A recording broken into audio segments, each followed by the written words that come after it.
करता है और रिकर्शन पर एक प्रॉब्लम भी हम डिस्कस करेंगे। तो देखिए रिकर्शन आपका दो टाइप का हो सकता है, एक होता है डायरेक्ट रिकर्शन और दूसरा होता है आपका इनडायरेक्ट रिकर्शन। तो सबसे पहले डिस्कस करते हैं डायरेक्ट रिकर्शन। देखिए डायरेक्ट रिकर्शन में क्या होगा, आप ऐसा बोल सकते हैं कॉल स्टेटमेंट टू इटसेल्फ। आपका एक फंक्शन होगा जो आपको खुद को कॉल कर रहा होगा, तो ये आपका डायरेक्ट रिकर्शन का एग्जांपल है। तो आप ऐसा बोल सकते हैं डायरेक्ट रिकर्शन आप किसको बोलेंगे, कॉल स्टेटमेंट टू इटसेल्फ। ठीक है ना, तो डायरेक्ट रिकर्शन का मतलब है कॉल स्टेटमेंट टू इटसेल्फ, यानी एक फंक्शन होगा, वो फंक्शन खुद को कॉल कर रहा होगा। लेट से आपके पास एक फंक्शन एफ है और वो लेट से रिकर्सिवली अपने आप को ही कॉल कर रहा है, तो ये आपका एक डायरेक्ट रिकर्शन का एग्जांपल हो जाएगा। फंक्शन एफ जो है वो आपका खुद को ही कॉल कर रहा है। सेकंड देखते हैं इनडायरेक्ट रिकर्शन। ऐसा बोल सकते हैं call statement to other procedure that में result call statement back to original procedure. इसका मतलब आप ऐसा बोल सकते हैं कि एक फंक्शन एफ होगा एंड लेट से ये जो फंक्शन एफ है ये किसी फंक्शन जी को कॉल करता है, ठीक है ना, और फिर आपका एक जी फंक्शन होगा एंड लेट से ये जो जी फंक्शन है ये फिर आपका इस एफ फंक्शन को कॉल कर रहा है। तो आप क्या देख रहे हैं यहाँ पर कि डायरेक्टली रिकर्शन कॉल नहीं हुआ है, इनडायरेक्टली कॉल हुआ है। एफ ने जी को कॉल किया एंड अगेन जी ने एफ को कॉल किया, तो यहाँ पर फिर से रिकर्शन है, लेकिन ये आपका इनडायरेक्ट रिकर्शन का एग्जांपल है, ठीक है ना। एफ ने जी को कॉल किया देन जी ने फिर से एफ को कॉल कर दिया, ये इनडायरेक्ट रिकर्शन है, ये आपका डायरेक्ट रिकर्शन है। तो डायरेक्ट में आप ऐसा बोल सकते हैं कॉल स्टेटमेंट टू इटसेल्फ, और इनडायरेक्ट में आप ऐसा बोल सकते हैं call statement to some other procedure, call statement to some other procedure that में result call statement back to original procedure. देखिए ये जो रिकर्शन है ये कुछ आपकी कुछ प्रॉपर्टी को सेटिस्फाई करेगा। तो फर्स्ट प्रॉपर्टी रिकर्शन की है कि आपका यहाँ पर एक बेस कंडीशन होना चाहिए और उस बेस कंडीशन पर आपका रिकर्सिवली कॉल ब्रेक होना चाहिए, ठीक है ना। मतलब एक ऐसी बेस कंडीशन होना चाहिए जहाँ पर कि ये रिकर्शन आपका ब्रेक होना चाहिए। तो हम ऐसा बोल सकते हैं there must be a base criteria for which the procedure does not call itself, ठीक है ना। क्योंकि देखिए जैसे इस एग्जांपल को देखिए यहाँ पर ये फंक्शन अपने आप को कॉल कर रहा है, तो अगर यहाँ पर कोई बेस कंडीशन या टर्मिनेटिंग कंडीशन नहीं होगी तो फिर ये अपने इसको इन्फानाइट टाइम कॉल करेगा, ठीक है ना। उसी तरीके से यहाँ पर देखिए, यहाँ पर जैसे कि आप देख रहे हैं अभी यहाँ पर कोई टर्मिनेटिंग कंडीशन नहीं है, तो फिर उस केस में ये आपका ये इन्फानाइट टाइम कॉल होगा, क्योंकि ये कभी एंड ही नहीं होगा। जैसे देखिए इसको देखिए एफ ने अपने आप को कॉल किया है, अब ये इन्फानाइट टाइम कॉल करेगा और ये एंड नहीं होगा, तो उसको एंड करने के लिए आपको एक बेस कंडीशन यहाँ पर स्पेसिफाई करनी पड़ेगी। तो आप ऐसा बोल सकते हैं कि बेस कंडीशन आपका वो कंडीशन है जहां पर कि आपका रिकर्शन ब्रेक होगा, ठीक है ना। यानी बेस कंडीशन जब आपका मीट कर जाएगा तो वहां पर आपका प्रोसीजर रिकर्सिव कॉल को ब्रेक करेगा, ठीक है ना, वहां पर आपका प्रोसीजर रिकर्सिव कॉल नहीं करेगा। तो ऐसा बोल सकते हैं there must be a base criteria for which the procedure does not call itself. और सेकंड कंडीशन आपका ये होना चाहिए कि ये जब आपका रिकर्सिव कॉल जब जाएंगी तो रिकर्सिव कॉल पर ये आपका जो ये जो प्रोसीजर है वो आपका अप्रोच करेगा उस बेस कंडीशन को, ठीक है ना। तो आप ऐसा बोल सकते हैं procedure must be close to base criteria, सकते हैं आप ऐसा बोल सकते हैं it must be closer to base criteria, ठीक है ना। जब ये आपका कॉल होगा तो आपका ये क्लोज आता जाएगा उस बेस क्राइटेरिया के। तो आप ऐसा बोल सकते हैं जैसे आपने फैक्टोरियल का प्रोग्राम बनाया हुआ, तो फैक्टोरियल प्रोग्राम में क्या होता है, लेट से आपका फैक्ट है, लेट से आपने फैक्ट 3 लिया, फैक्ट 3 कॉल करता है फैक्ट 2 को, ठीक है ना, एंड फैक्ट 2 कॉल करता है आपका फैक्ट 1 को, एंड फैक्ट 1 कॉल करता है आपका फैक्ट 0 को। अब देखिए ये आपका रिकर्सिवली कॉल हो रहा है। अब देखिए यहाँ पर आपका रिकर्शन ब्रेक हो जाएगा, क्योंकि यहाँ पर आपने बेस कंडीशन अप्लाई किया हुआ है। तो आपने क्या देखा, फैक्ट 3 ने फैक्ट 2 को कॉल किया, फैक्ट 2 ने फैक्ट 1 को कॉल किया, और यहाँ पर आपका ये बेस कंडीशन को मीट कर जाएगा, तो यहाँ पर आपका रिकर्शन ब्रेक हो जाएगा, तो इन्फाइनाइट टाइम आपका कॉल नहीं होगा। तो आप क्या देख रहे हैं कि यहाँ पर आपका जैसे जैसे आप इसको रिकर्सिवली कॉल कर रहे हैं वैसे वैसे ही अप्रोच कर रहा है इस बेस कंडीशन की तरफ, ठीक है ना। तो आपके इस रिकर्शन में आपके 2 क्राइटेरिया होना चाहिए। फर्स्ट क्राइटेरिया ये है कि आपका वहाँ पर एक बेस कंडीशन होना चाहिए जहाँ पर कि रिकर्शन आपका ब्रेक होगा, यानी रिकर्शन आपका टर्मिनेट करेगा। और सेकंड क्राइटेरिया ये है कि जब ये आपका रिकर्सिव कॉल जाएगा तो ये अप्रोच करेगा इस बेस कंडीशन की तरफ। जैसे कि आप यहाँ पर देख रहे हैं, आप जैसे जैसे इसको रिकर्सिवली कॉल करेंगे वैसे वैसे ये अप्रोच कर रहा है इस बेस कंडीशन की तरफ, और वहाँ पर आपका ये रिकर्शन स्टॉप कर जाएगा। अब एक एग्जाम्पल से इसको देखते हैं। को देखिए यहाँ पर हमने रिकर्शन आपका यूज़ किया है। ये जो आपका फंक्शन एफ है, ये फंक्शन एफ आपका रिकर्सिवली कॉल हुआ है। देखिए यहाँ पर देखिए फंक्शन एफ आपका रिकर्सिवली कॉल हुआ है और आप देख सकते हैं यहाँ पर भी आपका ये फंक्शन रिकर्सिवली कॉल हुआ है। और देखिए ये वो बेस कंडीशन है जहाँ पर कि आपका रिकर्शन ब्रेक होगा, ठीक है ना। देखिए ये जो कंडीशन जब मीट कर जाएगा, when n is less than equal to 0 हो जाएगा, देन आप यहाँ पर जैसा कि देख पा रहे हैं यहाँ पर ये रिकर्शन आपका ब्रेक हो गया है, क्योंकि यहाँ पर फिर आपका इस कंडीशन जैसे ये कंडीशन ट्रू होगी आपका ये रिकर्सिवली कॉल यहाँ पर ब्रेक हो जा रहा है। यहाँ पर देखिए आपका कोई भी रिकर्शन नहीं है, ठीक है ना। तो ये आपकी बेस कंडीशन होगी जहाँ पर कि रिकर्शन आपका ब्रेक होगा। और जैसे कि आप देख पा रहे हैं जैसे जैसे आप इस प्रोग्राम को एग्जीक्यूट करेंगे वैसे वैसे क्लोज आता जाएगा इस बेस कंडीशन पर, और वहाँ पर आपका रिकर्शन ये जो है टर्मिनेट, ये जो है ये आपका एक बेस कंडीशन हो जाएगी जहाँ पर कि आपका ये फंक्शन रिकर्सिवली कॉल नहीं हो रहा है, यानी रिकर्शन आपका यहाँ पर ब्रेक हो रहा है। और जैसे जैसे आप इस फंक्शन को एग्जीक्यूट करेंगे, जैसे जैसे ये फंक्शन आपका रिकर्सिव कॉल करेगा वैसे वैसे आप क्लोज जाते जाएंगे इस बेस कंडीशन की तरफ, ठीक है ना। तो इसको हम एग्जीक्यूट कराते हैं, उसके बाद देखते हैं कि आपका ये किस तरीके से ये बेस कंडीशन को मीट करेगा और किस तरीके से आपका यहाँ पर इसका आउटपुट क्या आएगा और किस तरीके से आपका ये रिकर्सिवली कॉल होगा। तो देखिए एग्जीक्यूशन आपका मेन फंक्शन से स्टार्ट होगा, तो ये आपका मेन फंक्शन से स्टार्ट एग्जीक्यूशन होगा। देन आपने यहाँ पर लिखा हुआ है इंट ए, ठीक है ना। तो आपका एग्जीक्यूशन मेन से स्टार्ट होगा। फिर देखिए आपने लिखा हुआ है इंट ए और ये आपने एक वन डायमेंशनल एरे डिफाइन किया हुआ है। अब देखिए इस वन डायमेंशनल एरे में आपके कितने एलिमेंट हैं, तो जैसे कि आप देख पा रहे हैं यहाँ पर आपके टोटल 6 एलिमेंट हैं और इंटीजर जो होता है वो 2 बाइट का होता है। तो आप ऐसा बोल सकते हैं कि यहाँ पर आपका टोटल 12 बाइट का एलोकेशन होगा, क्योंकि आपके यहाँ पर 6 इंटीजर आप यहाँ पर स्टोर करा रहे हैं और एक इंटीजर 2 बाइट का होता है। तो 6 × 2 इज इक्वल टू 12 बाइट का टोटल आपका यहाँ पर कंटीग्यूअस मेमोरी एलोकेशन होगा, क्योंकि देखिए एरे में जो एलोकेशन होता है वो कंटीग्यूअस मेमोरी एलोकेशन होता है। आप ऐसा बोल सकते हैं कि जो एरे में जो भी एलोकेशन होगा वो कंटिन्यूअस फैशन में होगा। तो देखिए इस एरे के लिए यहाँ पर मेमोरी में एलोकेशन होगा। इससे जो इस एरे का जो बेस एड्रेस है वो है 1000 इस एरे का बेस एड्रेस है और एक इंटीजर आपका 2 बाइट का होता है। तो नेक्स्ट एड्रेस हो जाएगा आपका 1002, ठीक है ना। नेक्स्ट एड्रेस हो जाएगा 1004, ये आपके यहाँ पर एड्रेसेस हो जाएंगे। तो एरे का बेस एड्रेस हो जाएगा आपका 1000 और एक इंटीजर आपका 2 बाइट का होता है। तो इस तरीके से आपके यहाँ पर एड्रेसेस आपके आ जाएंगे। लेट से जो एरे की इंडेक्स है वो आपने यहाँ पर 0 से स्टार्ट किया हुआ है, तो ये इसकी 0 इंडेक्स हो जाएगा। 1 2 3 4 एंड 5 ये एरे की आपकी इंडेक्स हो जाएगा। ये एरे के आपके एड्रेसेस हो जाएंगे और ये आपका एरे नेम है। तो जैसे कि हम आपको ऑलरेडी बता चुके हैं, एरे नेम क्या बताता है, एरे नेम उसका बेस एड्रेस बताता है। यानी अगर हम आपसे यहाँ पर ये पूछें ए क्या हुआ, तो आप ऐसा बोल सकते हैं कि ए क्या है, ए आपका एरे नेम है। तो एरे नेम उसका बेस एड्रेस बताता है। इसका मतलब ए की वैल्यू क्या होगी, ए की वैल्यू होगी आपकी 1000, क्योंकि एरे नेम उसका बेस एड्रेस बताता है। तो इस एरे का बेस एड्रेस का मतलब स्टार्टिंग एड्रेस। तो इस एरे का स्टार्टिंग एड्रेस या बेस एड्रेस क्या है आपका 1000, तो एरे नेम उसका बेस एड्रेस को बताता है। तो ए का मतलब है यहाँ पर 1000 मेमोरी एड्रेस। और टोटल आपका यहाँ पर 6 × 2 12 बाइट का एलोकेशन होगा। जैसे कि आप देख सकते हैं 1002 1010 ये आपका टोटल 12 बाइट का एलोकेशन हुआ है, ठीक है ना। ये लास्ट एड्रेस आपका क्या होगा, ये वाला एड्रेस हो जाएगा 1012। तो टोटल आपका यहाँ पर 12 बाइट का एलोकेशन हुआ है। और ये जो आपका 12 बाइट का एलोकेशन हुआ है ये कंटिन्यूअस फैशन में हुआ है, ठीक है ना। ये देखिए कंटिन्यूअस फैशन में आपका ये 12 बाइट का एलोकेशन हुआ है। तो हम ऐसा बोल सकते हैं कंटिन्यूअस मेमोरी एलोकेशन यहाँ पर होगा आपका 12 बाइट का।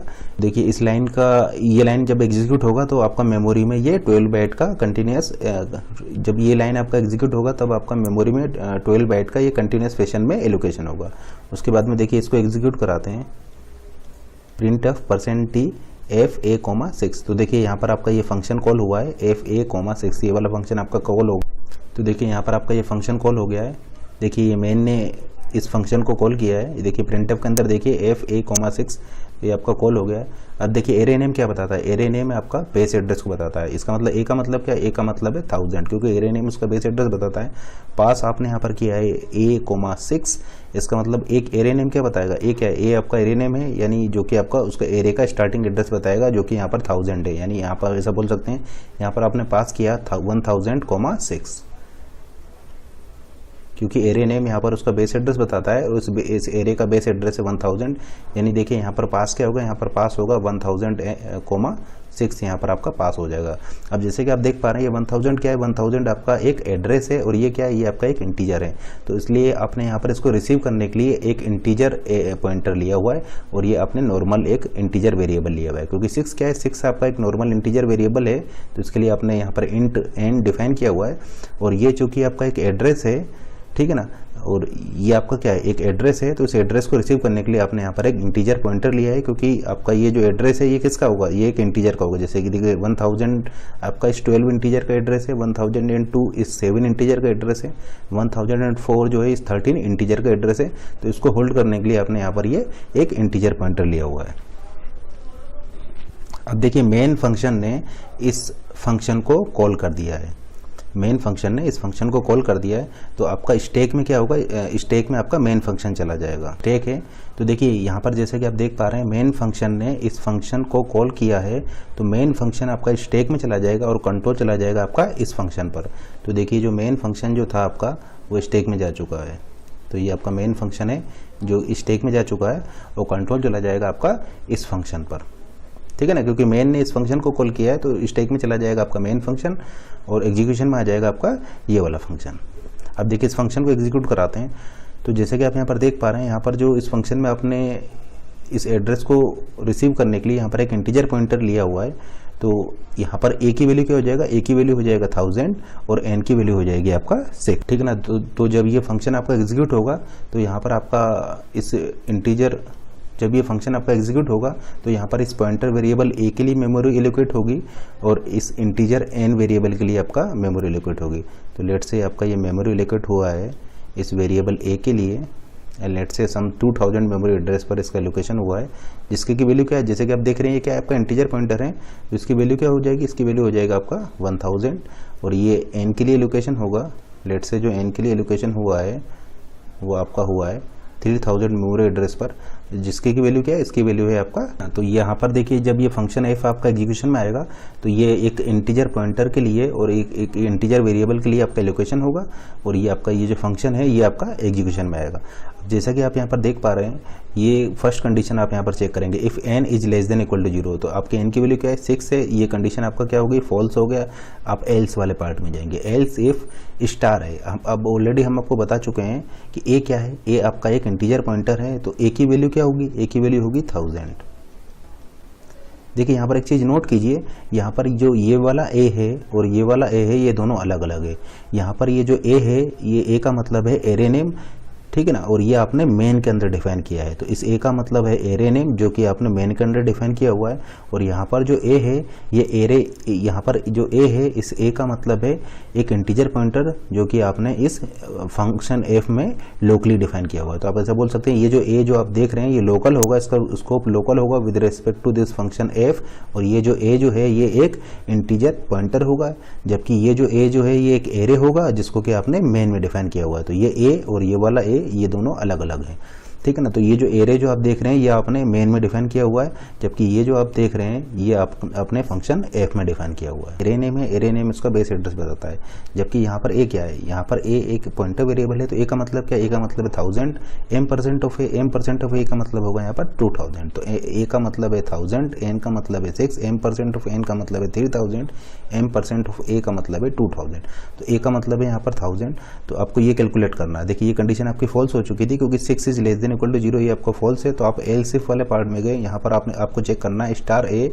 ये देखिए ये आपका क्या करेगा, ये 2 से रिमाइंडर कैलकुलेट करेगा। तो ये आपका रिमाइंडर कैलकुलेट करेगा, जब ये आपको 2 से डिवाइड करके इसके लिए रिमाइंडर कैलकुलेट करेगा। तो ऑपरेटर क्या करता है, ये ऑपरेटर आपको डिवाइड करेगा और रिमाइंडर कैलकुलेट करेगा। तो आपको कैलकुलेट करना है स्टार ए और इसको 2 से डिवाइड करके उसका रिमाइंडर कैलकुलेट करना है, ठीक है ना। 2 से डिवाइड करके उसका रिमाइंडर कैलकुलेट करना है। तो ए की वैल्यू है 1000, तो स्टार 1000 का मतलब हो जाएगा कंटेंट एट दिस 1000 एड्रेस। और 1000 एड्रेस का कंटेंट क्या है आपका, 1000 एड्रेस का कंटेंट है आपका 12, यानी आप 12 को 2 से डिवाइड करके उसका रिमाइंडर कैलकुलेट करेंगे, तो अगर आप 12 को 2 से डिवाइड करके उसका रिमाइंडर कैलकुलेट करेंगे तो आपका क्या आएगा, 0 आएगा। तो जैसे कि आप देख पा रहे हैं यहाँ पर 0 इक्वल इक्वल 0, 0 इक्वल इक्वल 0, आपकी कंडीशन क्या हो गई, कंडीशन आपका यहाँ पर ट्रू हो गया। तो चूंकि कंडीशन आपका ट्रू हो गया है तो आप क्या करेंगे, आप ये एल्स इफ वाला पार्ट को एग्जीक्यूट करेंगे। तो आप इस वाले पार्ट को यहाँ पर एग्जीक्यूट करेंगे। अब देखिए आपको यहाँ पर करना है a+1। अब देखिए a क्या है, a जो है वो एक इंटीजर का एड्रेस है। जैसे कि आप देख पा रहे हैं a क्या है, a आपका एक इंटीजर पॉइंटर है। अब चूंकि आपका a एक इंटीजर पॉइंटर है तो क्या करेगा, ये एक इंटीजर के एड्रेस को रखेगा, ठीक है ना, ये एक इंटीजर के एड्रेस को रखेगा, ठीक है ना। और इंटीजर आपका 2 बाइट का होता है, इसका मतलब +1 करने पर आपको कहाँ पर जाना है, आपको नेक्स्ट इंटीजर के एड्रेस पर जाना है, ठीक है ना। अब देखिए इंटीजर आपका 2 बाइट का होता है, तो इसमें अगर इस एड्रेस में आप +1 करेंगे तो आपका वो +2 हो जाएगा, क्योंकि आपका इंटीजर जो होता है वो 2 बाइट का होता है, ठीक है ना। तो देखिए यहाँ पर आपका a क्या है, a जो है वो कि इंटीजर पॉइंटर है जो कि एक इंटीजर के एड्रेस को रख रहा है, ठीक है ना। और इंटीजर आपका कितने बाइट का होता है, इंटीजर आपका 2 बाइट का होता है। इसका मतलब अगर इसमें आप +1 करेंगे तो वो उसमें आपका 2 ऐड हो जाएगा। तो आपने यहाँ पर लिखा है a+1, a की वैल्यू है 1000, तो a+1 करने पर आपको 1002 मिल जाएगा। तो ये हो जाएगा 1002। और आपने यहाँ पर क्या किया, n-1, n की वैल्यू क्या है 6 है, तो आपका यहाँ पर 5 पास हो जाएगा। ये आपका एक इंटीजर पॉइंटर है जो कि एक इंटीजर के एड्रेस को रख रहा है।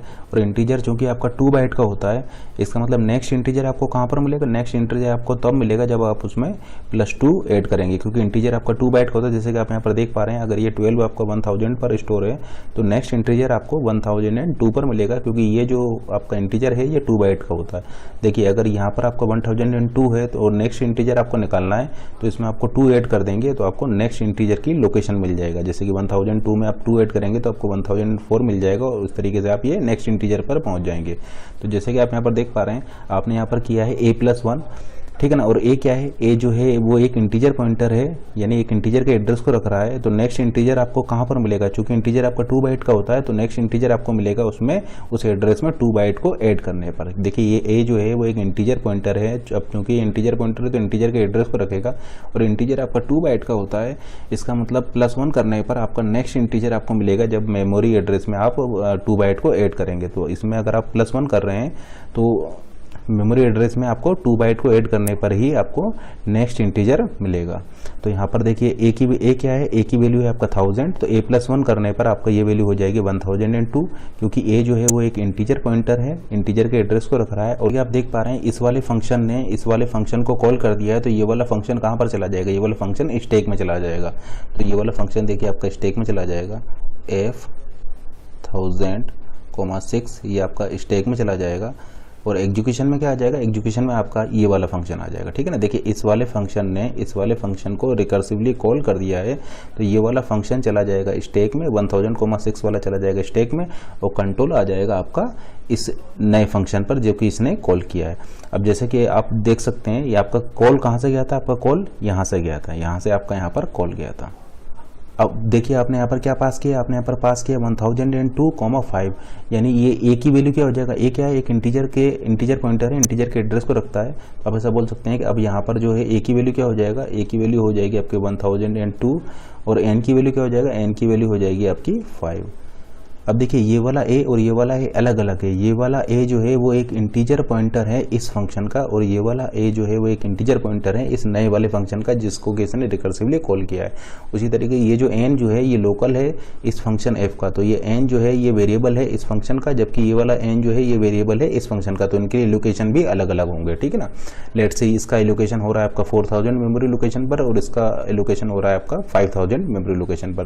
तो इनके डिफरेंट लोकेशंस होंगे, ठीक है ना। तो लेट्स से ये जो a है इसका लोकेशन हो रहा है 4000 मेमोरी एड्रेस पर, और ये जो नया n है इसका मेमोरी लोकेशन हो रहा है आपका 5000 मेमोरी लोकेशन पर। तो लेट्स से इनका 4000 एंड 5000 पर मेमोरी एलोकेशन हो रहा है। तो फिर आपका ये वाला फंक्शन एग्जीक्यूट होगा। तो देखिए n की वैल्यू क्या है, यहाँ पर n की वैल्यू है आपका 5। इस वाले फंक्शन के लिए देखिए, इस वाले फंक्शन के लिए n की वैल्यू है आपका 5। ये कंडीशन आपका फॉल्स हो गया। एल्स इफ में आप जाके चेक कीजिए स्टार है, तो देखिए a की वैल्यू क्या आपका 1000, यानी स्टार 1002 डिविजिबल बाई 2। तो तो देखिए फिर से इस कंडीशन को चेक कीजिए। अब यहाँ पर ए की वैल्यू क्या है, ए की वैल्यू है आपका 1002। सबसे पहले आप कैलकुलेट कीजिए स्टार 1002 यानी कंटेंट एट द एड्रेस 1002। तो आप 7 को देखिए 2 से डिवाइड कीजिए, तो जब 7 को आप 2 से डिवाइड करेंगे तो उसका रिमाइंडर आपको 1 मिलेगा, यानी ये वाली कंडीशन आपकी फेल कर गई, यानी एल्स इफ वाली कंडीशन आपकी फेल हो गई है। देन आप एल्स वाले पार्ट में जाएंगे, ठीक है ना, क्योंकि ये कंडीशन आपका फेल हो गया, देन आप इसमें जाएंगे। अब ये वाली कंडीशन अब आपको क्या, ये आपका फेल हो गया, ये वाली कंडीशन फेल हो गई है, देन आप इसको एग्जीक्यूट करेंगे।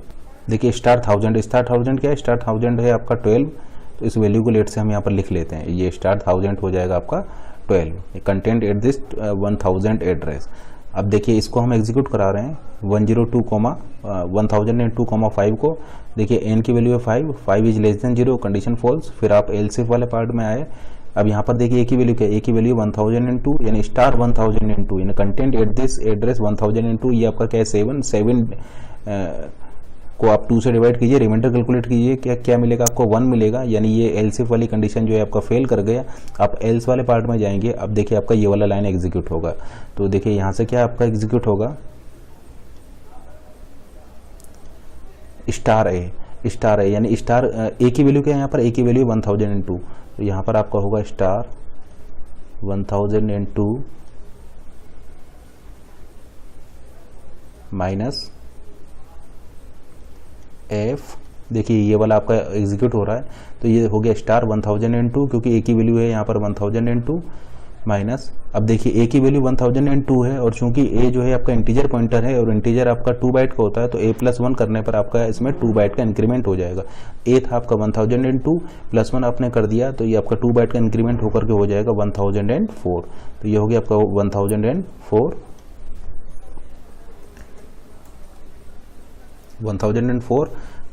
n-1। अब n की वैल्यू क्या थी यहाँ पर 5 थी, तो ये आपका क्या हो जाएगा, ये आपका 4 हो जाएगा।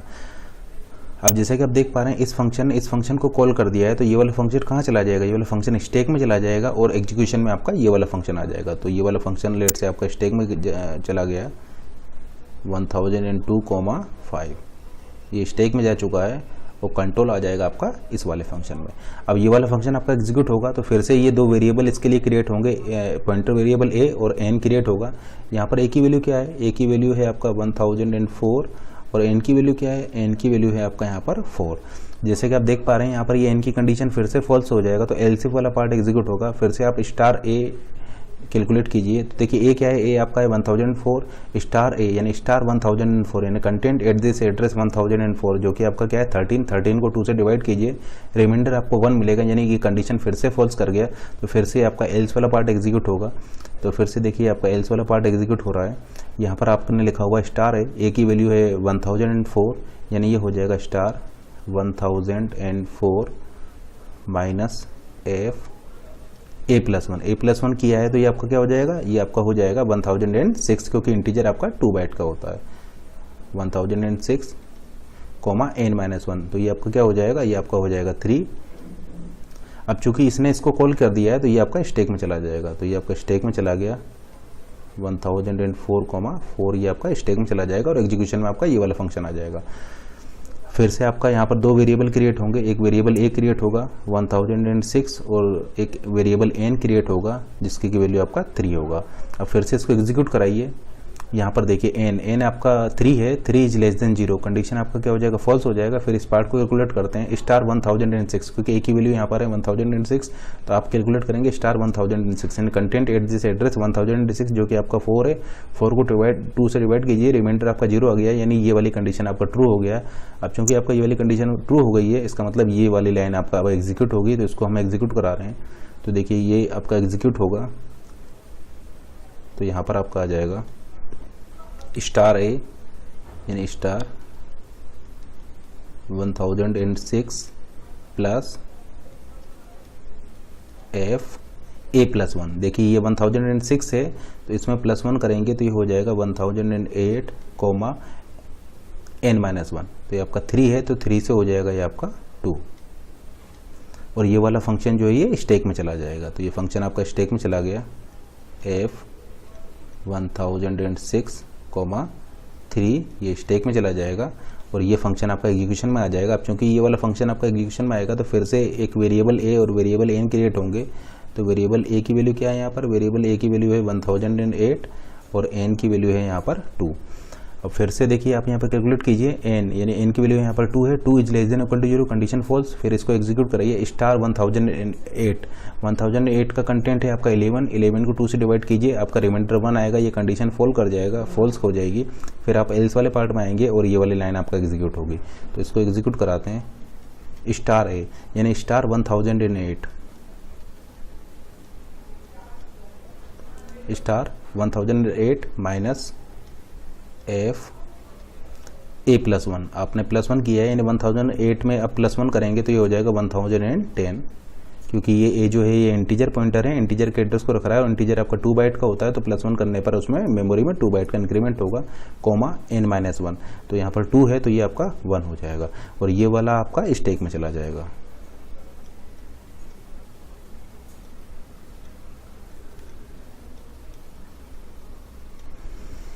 अब आपका ये वाला फंक्शन एग्जीक्यूशन में आएगा। अब चूंकि जैसे ही एग्जीक्यूशन में आएगा फिर से आपके 2 वेरिएबल क्रिएट होंगे, पॉइंटर वेरिएबल ए और ये एन आपका क्रिएट होगा यहाँ पर। तो ए की वैल्यू हो जाएगी यहाँ पर 1010 और एन की वैल्यू हो जाएगा यहाँ पर 1। अब देखिए एन की वैल्यू 1 है, 1 is less than equal to 0, condition false. फिर आप इसको चेक कीजिए स्टार ए, तो ए की वैल्यू क्या है 1010, यानी कंटेंट एट दिस एड्रेस 1010 जो कि आपका क्या है 6 को आप 2 से डिवाइड कीजिए, रिमाइंडर आपको 0 मिलेगा, यानी आपका ये वाली लाइन एग्जीक्यूट होगी, क्योंकि ये एल्स वाली कंडीशन आपका ट्रू है तो ये वाली लाइन आपका एग्जीक्यूट होगी। तो इसको एग्जीक्यूट कराते हैं, तो देखिए ये आपका एग्जीक्यूट होगा। तो यहाँ पर देखिए स्टार है, यानी star 1010 plus F A plus 1 आपने किया है, यानी ये हो जाएगा 1012 कोमा n-1, तो ये आपका हो जाएगा 0। अब देखिए इसने इसको कॉल कर दिया है तो ये कहाँ पर चला जाएगा, ये आपका स्टैक में चला जाएगा। तो आप क्या देख रहे हैं कि रिकर्शन में आपका ये स्टैक डेटा स्ट्रक्चर यूज होता है, क्योंकि ये आपका रिकर्सिवली जब ये कॉल होता है तो आपका ये फंक्शन जो है ये इस तरीके से स्टैक में जाता है। ये हो जाएगा 1012 कोमा 1 और कंट्रोल आ जाएगा आपका इस वाले फंक्शन पर। अब फिर से ये एग्जीक्यूशन में आएगा तो फिर ये 2 वेरिएबल आपके लिए आपके यहाँ पर क्रिएट होंगे, ए की वैल्यू होगी 1012 और एन की वैल्यू होगी यहाँ पर आपका 0। अब ये आपका एग्जीक्यूशन में आएगा। अब जैसे ही एग्जीक्यूशन में आएगा, जैसे कि आप यहाँ पर देख पा रहे हैं एन की वैल्यू 0 है, 0 इज लेस देन 0, कंडीशन आपका ट्रू है। अब ये आपका यहाँ पर बेस कंडीशन है आपका यहाँ पर ट्रू हुई है, यानी आपका ये फंक्शन जो है रिकर्सिवली कॉल अब यहाँ पर नहीं करेगा और इस पॉइंट पर आपका रिकर्शन यहाँ पर ब्रेक हो जाएगा। तो जैसा कि आप देख रहे हैं जैसे ही आपका फंक्शन एग्जीक्यूट करेगा तो आपका ये कंडीशन ट्रू हो जाएगी और ये यहाँ से रिटर्न कर जाएगा, यानी ये 0 वैल्यू से आपका ये रिटर्न कर जाएगा। तो यहाँ से 0 वैल्यू आएगा और आपका ये रिटर्न कर जाएगा, आपका यहाँ से 0 वैल्यू को ये रिटर्न कर गया। एक काम करते हैं, इसकी वैल्यूज़ भी यहाँ पर लिख लेते हैं। जैसे स्टार 1000 आपका 12 था, ये आपका क्या हो जाएगा, ये आपका 7 हो जाएगा, ये 13 हो गया। 1006 पे आपका ये 4 है तो ये आपका 4 हो जाएगा। 1008 पे क्या है आपका 11 है, ये 11 हो जाएगा। एंड 1010 पर आपका क्या है ये 6 है तो ये वैल्यू आपका 6 हो जाएगी, ठीक है ना। तो ये जो फंक्शन है f1012, f ये जो फंक्शन है f1012, ये जो फंक्शन है ये जब एग्जीक्यूट होगा तो यहाँ से आपका ये 0 से रिटर्न कर जाएगा, क्योंकि इस फंक्शन के लिए आपका n की वैल्यू 0 है और a की वैल्यू 1012 है। तो n यानी 0 is less than 0, condition true, तो आपका यहाँ से ये 0 से रिटर्न कर जाएगा। यानी ये जो फंक्शन है ये यहाँ पर क्या रिटर्न करेगा, ये 0 रिटर्न करेगा। तो जब ये 0 रिटर्न करेगा तो ये आपको हो जाएगा 6 + 0, ठीक है ना। ये हो जाएगा 6 + 0, यानी ये जो फंक्शन जो आप देख रहे हैं ये क्या हो गया, ये हो गया 6 + 0 = 6, 1010,1। तो आपका देखिए ये फंक्शन कंप्लीट हो चुका है। तो ये क्या रिटर्न करेगा, ये 0 वैल्यू यहाँ पर रिटर्न करेगा, तो यहाँ पर आएगा 0, यानी 6 + 0 हो जाएगा। 6 + 0 होता है आपका 6, यानी ये वैल्यू क्या आ गई, ये वैल्यू आपकी आ गई 6,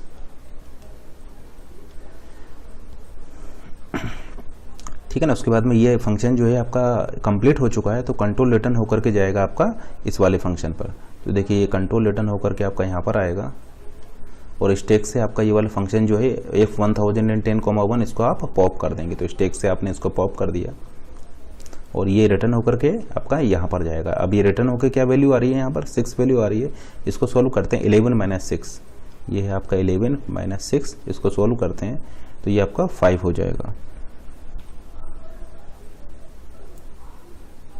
ठीक है ना।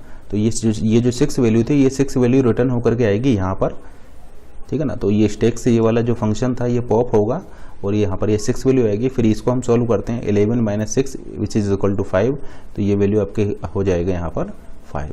अब देखिए ये वाला जो फंक्शन है ये भी कंप्लीट हो चुका है, तो कंट्रोल रिटर्न होकर के अब वापस आएगा आपका इस वाले फंक्शन पर और स्टैक से आप इस फंक्शन को पॉप कर देंगे। तो स्टैक से आपने इसको पॉप कर दिया, रिटर्न होकर वैल्यू यहाँ पर आएगा। तो देखिए 4 + 5, 4 + 5 ये आपका हो जाएगा 9, यानी ये वैल्यू हो गई आपकी 9, ठीक है ना। 4 प्लस और ये 5 यहाँ से रिटर्न होकर के आएगा, तो 4 + 5 इज इक्वल टू ये वैल्यू हो गई आपका 9। और ये जो फंक्शन है ये फंक्शन भी आपका कंप्लीट हो चुका है, ठीक है ना। ये फंक्शन कंप्लीट हो चुका है। तो अब देखिए ये जो 9 वैल्यू है ये रिटर्न होकर के आपका यहाँ पर आएगी, क्योंकि ये यहीं से आपका कॉल हुआ था, ठीक है ना।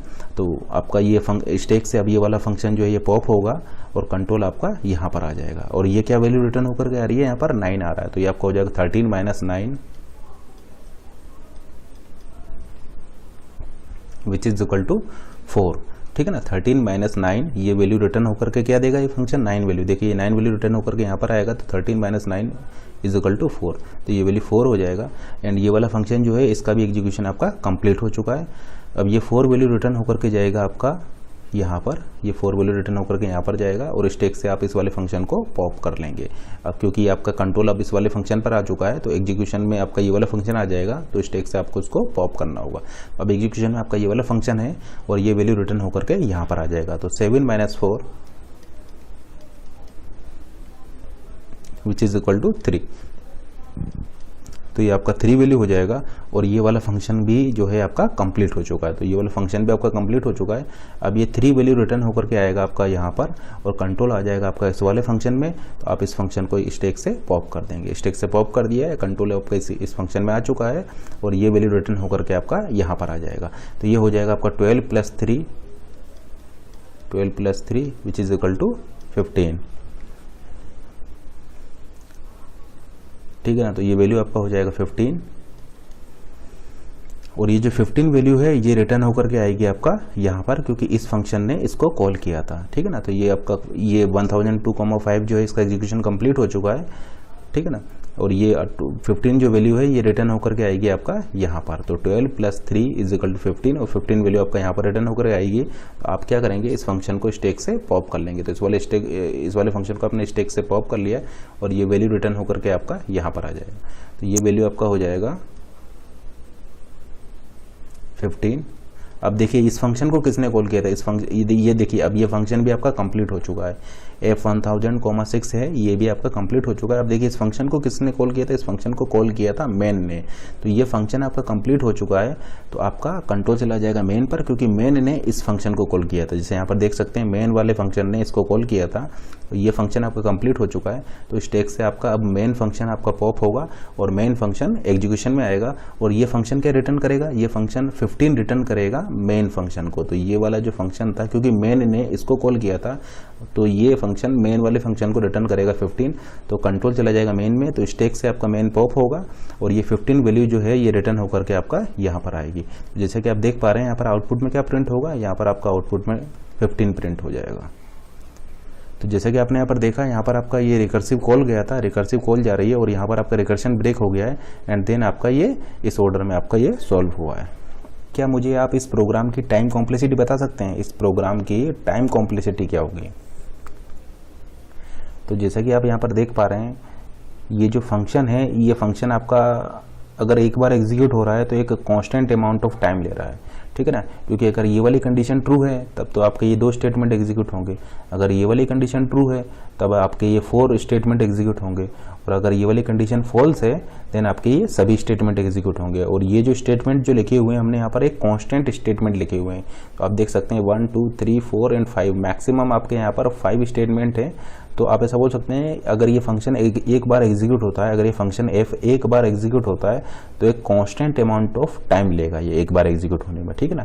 अगर ये कंडीशन ट्रू है देन आपका ये केवल 2 ही स्टेटमेंट एग्जीक्यूट होंगे, ये कंडीशन ट्रू है तो आपके 4 स्टेटमेंट एग्जीक्यूट होंगे। अगर ये कंडीशन आपकी फॉल्स से, देन आपके ये टोटल 5 स्टेटमेंट एग्जीक्यूट होंगे। तो जैसे कि आप देख पा रहे हैं यहाँ पर आपके ये जो है ये फंक्शन जब एग्जीक्यूट होगा तो एक कांस्टेंट अमाउंट ऑफ टाइम लेगा इसको एग्जीक्यूट होने में। अब लेकिन ये फंक्शन एग्जीक्यूट कितने टाइम होगा, तो ये फंक्शन कितने टाइम एग्जीक्यूट होगा ये डिपेंड कर रहा है वैल्यू ऑफ एन पर। जैसे कि आप देख पा रहे हैं पहले एन की वैल्यू 6 थी, 6 से 5 हुआ, 5 से 4, 3, 2, 1 एंड लास्ट में आपका 0 हुआ।